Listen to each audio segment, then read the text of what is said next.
Welcome to fact check. నేను Vaishnavi. Credit card దీనిపైనే మన దేశంలో కోట్లకి పైగా లావాదేవీలు జరుగుతున్నాయి. అంటే బ్యాంకుల సొమ్ముని లక్షల కోట్లకి పైగా ప్రజలు ఖర్చు పెట్టేస్తున్నారనమాట.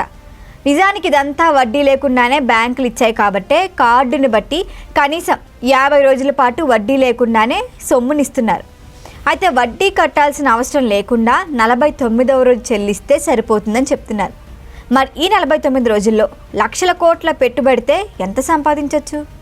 ఇలా ఆలోచిస్తే ఈ అమౌంట్ కాస్త హెవీగా ఉంటుంది. అయితే క్రెడిట్ కార్డు ఎప్పుడు చేతికి డబ్బు ఇవ్వదు, కానీ లిక్విడ్ క్యాష్ని కార్డు రూపంలో ఇస్తుంది. సరిగ్గా ఉపయోగించుకుంటే క్రెడిట్ కార్డు కన్నా గొప్ప ఆర్థిక వెసులుబాటే ఉండదు. కానీ ఆర్థిక క్రమశిక్షణ, క్రెడిట్ కార్డు మీద అవగాహన పూర్తిగా ఉండాలి. ఇప్పుడు ఒక్కొక్కరికి 4 క్రెడిట్ కార్డులు సహా ఉంటున్నాయి.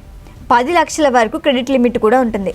అయితే దీన్ని ఉపయోగించుకొని కావాల్సినంతగా డబ్బు ఆదా చేసుకోవచ్చు, వడ్డీ మిగిల్చుకోవచ్చు కూడా. కానీ ఏం చేసినా గడువులోపా చెల్లించేలా చూసుకోవాలి, లేకపోతే మొత్తంగా క్రెడిట్ కార్డు ట్రాప్లో ఇరుక్కుపోతారు.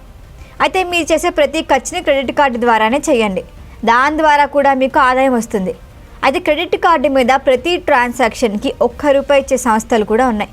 ఇలా వడ్డీ లేకుండా 49 రోజుల పాటు వాడుకునే కాకుండా పాయింట్ల ద్వారా మరికొంత డబ్బు కూడా వస్తుంది. అంతేకాదు, చాలా కార్డులు ఇప్పుడు ఎయిర్పోర్ట్ లాంజ్లలో ఫ్రీగా రెస్ట్ తీసుకునే అవకాశాలు కూడా ఇచ్చాయి. పాయింట్ల ద్వారా నెలకి వేలు సంపాదించుకునే వాళ్ళు కూడా ఉన్నారు. ఇక్కడ ఒక్క విషయం మనం గుర్తుంచుకోవాల్సింది ఏంటంటే, మనం క్రెడిట్ కార్డుని వాడుకున్నంత కాలం బాగుంటుంది, కానీ మనల్ని క్రెడిట్ కార్డు వాడుకునేలా చూసుకోకూడదు. అలా చేస్తే కోలుకోవడం అసాధ్యం. ఇంకా మీ క్రెడిట్ కార్డు ఖర్చు పెట్టేది అనుత్పాదక వ్యయానికి, అంటే సినిమాలు, షాపింగ్లు, షికార్లు, వాటికైతే ఖచ్చితంగా బిల్లు వచ్చేసరికి ఎంత మీ దగ్గర ఉంటుందో అంతే ఖర్చు పెట్టాలి.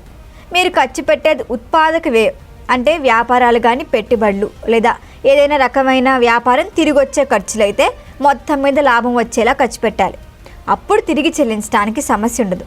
ఎలా చూసినా క్రెడిట్ కార్డు అనేది వడ్డీ లేని రుణం లాంటిది, కానీ విచ్చలవిడిగా వాడితే మనల్ని వాడేసుకోవడానికి రెడీగా ఉంటుంది.